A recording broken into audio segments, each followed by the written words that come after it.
परिस्थिती गरीब असली तरी स्वप्न कधीच गरीब नसतात. ही ओळ केवळ ऐकण्यासाठी नाही, तर ती जगून दाखवली आहे कोल्हापूर जिल्ह्यातील माकवे या गावातील दिव्या दीपाली दत्तात्रय पाटील यांनी. दिव्याचं प्राथमिक शिक्षण गावातील जिल्हा परिषद शाळेमध्ये झालं. साध्या वातावरणात वाढलेली ही मुलगी, पण तिच्या मनात मात्र मोठं ध्येय होतं. माध्यमिक आणि उच्च शिक्षण पूर्ण केल्यानंतर तिने ठामपणे स्पर्धा परीक्षांचा मार्ग निवडला. या प्रवासात तिला शिक्षकांचं योग्य मार्गदर्शन मिळालं, पण यश सहज मिळालं असं अजिबात नव्हतं. तिने अनेक सरळ सेवा परीक्षा दिल्या, परंतु प्रत्येक वेळी 1-2 मार्कांनी यश हातामधून निसटून राहिलं. निराशा यायची, मन खचायचं, पण तिने स्वतःवरचा विश्वास कधीच ढळू दिला नाही. सन 2024 हे वर्ष तिच्यासाठी निर्णायक ठरलं.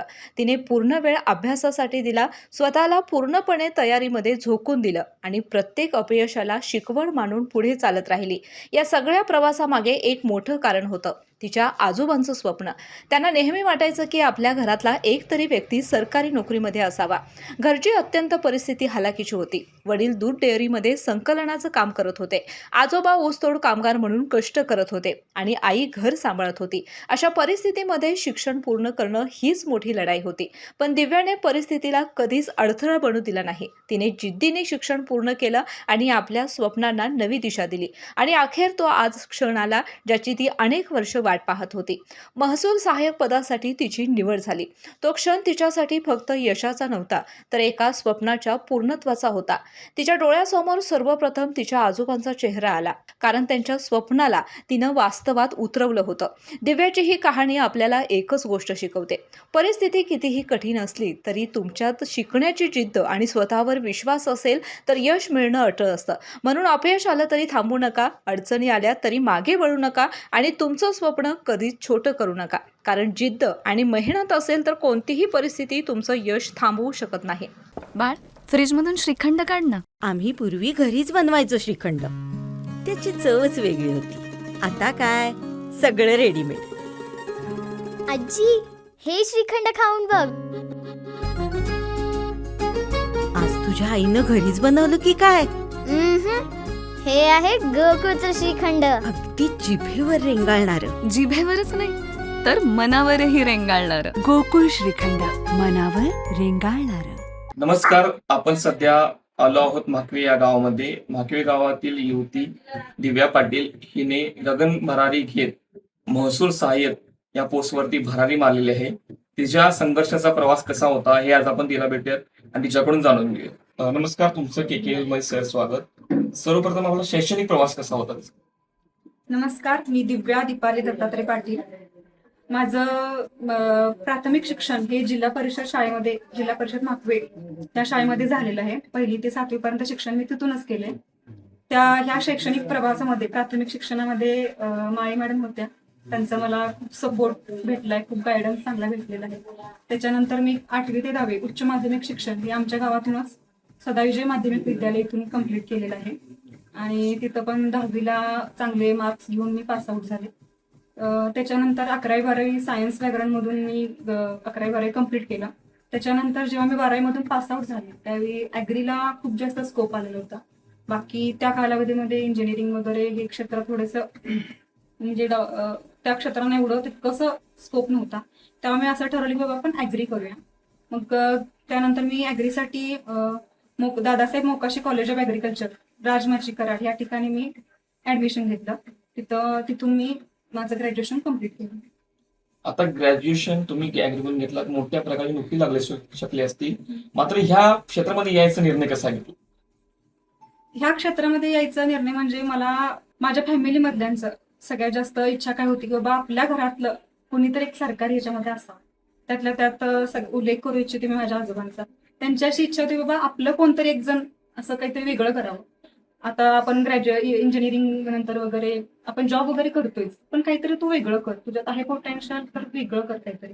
आणि आहे आता त्यावेळेस म्हणजे शिक्षकांचा पण सपोर्ट होता.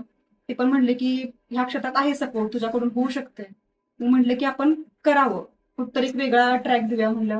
कारण 11वी-12वी नंतर आपण बघतोय की रेग्युलर ट्रेंड फॉलो करतात. 11वी-12वी झाली त्याच्यानंतर इंजिनिअरिंग करा, ग्रॅज्युएशन कम्प्लीट करा.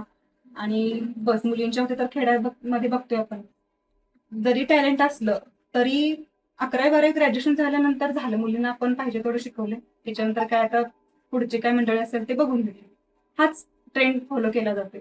मुलांच्या मध्ये तेवढं कुठतरी धडपड करायची, ग्रॅज्युएट नोकरी लागलं ठीक, नाहीतर आमच्या इथं जवळपास एक MIDC आहे, MIDC करायची. हाच ट्रेंड फॉलो. ह्या ट्रेंडला कुठतरी मला एक बीट करायचं होतं की बाबा हे सोडून पण काहीतरी वेगळं आहे, करू शकतो. आणि म्हणून मग मी ह्या क्षेत्राकडे वळले. सिलेक्शन झाल्यानंतर जेव्हा कळालं की आपलं सिलेक्शन झालं, तो काय कुठला कसा क्षण होता? आपण गेले 2-2.5 वर्ष एक्झाम तयारी करतोय. 7-8 तास एका लायब्ररीमध्ये एका ठिकाणी जाऊन बसतोय. पुस्तकांसाठी जी जवळाजवळ करतोय ती सगळी म्हणजे रात्रीचा दिवस करतोय. तो क्षण म्हणजे त्या सगळं क्षण एका क्षणात रिफ्लेक्ट असं पूर्ण डोळ्यासमोरून जातं जेव्हा आपण त्या लिस्टमध्ये आपण आपलं नाव बघतो. नाव बघितलं, सगळ्यात पहिल्यांदा चेहरा आठवला तो म्हणजे माझ्या आजोबांचा. म्हटलं ज्या क्षणी अट्टहास केला होता ते काम झालेलं. त्यांच्या कृपेला कुठतरी एक यश मिळालेलं. माझे आजोबा म्हणजे ऊसतोड कामगार आहेत, म्हणजे कंत्राटदारी करतात ना तसं करतात. म्हणलं त्यांनी जे आजपर्यंत माझ्यासाठी कष्ट घेतले झाले तर कष्टाचं सार्थक झालं. बास, मला ह्याच्या पलीकडे दुसरं आता काय म्हणतात. फक्त त्यांचा चेहरा आठवला समोर आणि म्हटलं आता ठीक आहे, केले आपण अचीव काहीतरी. कोणत्या प्रयत्नामध्ये तुम्ही आता ही स्पर्धा परीक्षा? हा माझा पहिलाच अटेम्प्ट होता. पहिल्याच अटेम्प्ट मध्ये जी काय ताकद लावायची ती म्हणजे पहिल्याच अटेम्प्ट मध्ये लावायची. कारण कसं झालेलं, 2023ला मी पासआउट झालेले. 24ला भरपूर सरळ सेवा आल्या, परंतु ऍड काय MPSCची आली नव्हती. आपल्याला माहिती आहे MPSCचं थोडं कॅलेंडर पुढे मागं होत असतं. मग 24ची ऍड यायला थोडासा लेट झाला होता, म्हणून तात्पुरतं मी सरळ सेवा देत होते. सरळ सेवामध्ये पण कसं झालं, 1-2 सरळ सेवेमध्ये 1-2 मार्कात मी बाहेर पडत होते. आणि नंतर मग 24ची ऍड पुढे लेट आली. म्हटलं जी काय आपली ताकद लावायची ती इथंच लावायची. आणि मग फुल प्रिपरेशन केलं, मग पहिल्या अटेम्प्ट मध्ये होऊ शकतं. आपल्या ह्या ह्याच्यातून काय सांगायचं की बाबा आपल्याकडं जर करण्याची जिद्द असेल, ताकद असेल, आपली कन्सिस्टन्सीनं आपण करू शकत असेल तर परिस्थिती कधीही आडीत नाही. कारण परिस्थिती गरीब असू शकते, आपण स्वप्न कधीच गरीब असू शकत नाही. आपल्याला जर आपण मोठी स्वप्न बघितली तर ती आपण यशाच्या कुठतरी एक पाऊल जवळ जात असतो. त्या मोठी स्वप्न बघितली आणि ती करायची जिद्द जर आपण ठेवली की नाही मनात आणि कन्सिस्टन्सीने आपण प्रयत्न केलं तर नक्कीच यश मिळू शकतं. हा आत्मविश्वास होता आणि तो आत्मविश्वासच मला पुढे घेऊन गेला. तुमच्यासारखेच अनेक जण सर्वसामान्य घरातून पुढे येऊन काहीतरी वेगळं करण्याचं इच्छा व्यक्त करतात, धडपड करतात. त्यांना काय संदेश द्याल तुम्ही? मला हेच आजच्या युवा पिढीला सांगायचंय की तुमच्यातलं कलागुण म्हणजे गुण ओळखा. तुम्हाला कोणत्या क्षेत्राकडे ओढ आहे ती ओढ ओळखा. रेग्युलर ट्रेंड फॉलो करत बसू नका. बाबा आपल्याला आता ट्रेंडच चालू आहे, 10वी झाली, चांगले मार्क्स पडले, 90%च्या वर मार्क्स पडले, चला सायन्स लागायचं. म्हणजे आणि ते पण लोकांचा बघण्याचा दृष्टिकोन पण तेच असते. 90% मार्क्स पडले म्हणजे सगळी जण जी कोण आता म्हणते ते म्हणजे हा आता काय सायन्सला घेणार असाल, 60% पर्यंत पडले नाही आता काय कॉमर्स करू दे, त्यात क्षेत्र चांगलं आहे, असं स्टेन करता. सायन्स केलं त्याच्यानंतर मुलांच्यावर परत क्वेश्चन चिन्ह उभा राहतो, बाबा आता पुढं काय. सायन्स गेलं म्हटल्यानंतर गावाच्या म्हणजे सगळीकडे आपलं झालेलं असतं, बाबा पोरगी काय करते सायन्स करते, मुलगा काय करतोय तर सायन्स करतोय, मग इंजिनिअरिंगला घेतलं पाहिजे, इकडे तिकडे वळून चालणार नाही. तर नका तो ट्रेंड फॉलो करू. तुमच्यातलं पोटेन्शियल ओळखा. तुमची शक्ती योग्य ठिकाणी तुमच्या इच्छेनुसार जर लावली का नाही, असं नाही की बाबा तू ट्रेंड फॉलो केला तरच आपल्याला यश मिळू शकते, असं नाही. तुमच्यातली शक्ती ओळखा. तुम्ही त्या ठिकाणी लावलं तर नक्कीच यश मिळू शकते.